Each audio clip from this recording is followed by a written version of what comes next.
সততার নজির দেখালেন জলপাইগুড়ির এক টোটো চালক। টাকা, গহনা, এটিএম কার্ড, জরুরি কাগজপত্র সহ মানি ব্যাগ কুড়িয়ে পেয়ে জলপাইগুড়ি কোতোয়ালি থানার পুলিশের হাতে তুলে দিয়ে সেই টোটো চালক সমাজে বার্তা দিলেন, পরের ধন নাহি লবে, চিরদিন সুখে রবে। জানা গিয়েছে, জলপাইগুড়ি ইঞ্জিনিয়ারিং কলেজ সংলগ্ন এলাকার টোটো চালক গৌরাঙ্গ রায় রবিবার রাতে জলপাইগুড়িতে টোটো চালানোর সময় একটি মানি ব্যাগ কুড়িয়ে পায়। সেই মানিব্যাগে নগদ টাকা, সোনার গহনা সহ এটিএম কার্ড এবং পরিচয়পত্র ছিল। টোটো চালক গৌরাঙ্গ রায় মানিব্যাগটি প্রকৃত মালিকের কাছে পৌঁছে দিতে কোতোয়ালি থানার দ্বারস্থ হন রবিবার রাতে। তিনি মানিব্যাগটি কোতোয়ালি থানার আইসি সঞ্জয় দত্তের হাতে তুলে দেওয়ার পর জানান, আমি ছোটবেলায় বইয়ে পড়েছিলাম, পরের ধন নাহি লবে, চিরদিন সুখে রবে। তাই মানুষের ধনের প্রতি আমার লোভ লালসা নেই।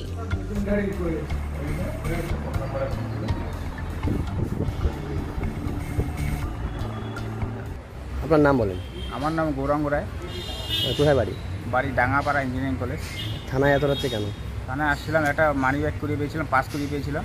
সেই পাসটা যাতে থানাতে দিলাম, যাতে প্রকৃত মালিক সেটা পায়। আর কী কী ছিল পার্সে? পার্সে ছিল এটিএম কার্ড ছিল, ভোটার কার্ড ছিল, টাকাও ছিল।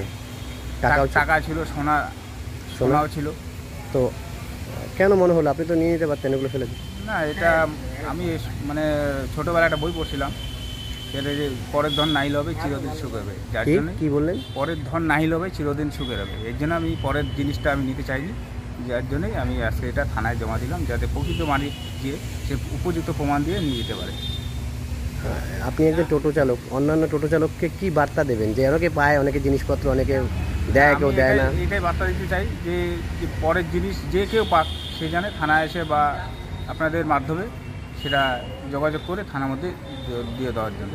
আপনার নাম? গৌরাঙ্গ রায়। তার নজির যে একটা মানি ব্যাগ পার্স পেয়ে ফিরে দিল, কি বলবেন, কি বার্তাই বা দেবেন?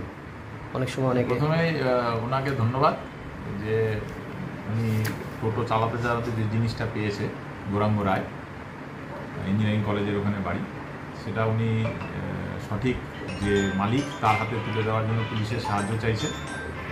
সমস্ত নাগরিকের এটাই কর্তব্য যে কোনো জিনিস যদি রাস্তায় কুড়িয়ে পায় তাহলে সেটা যাতে সঠিক নাগরিকের কাছে পৌঁছায় তার ব্যবস্থা করা।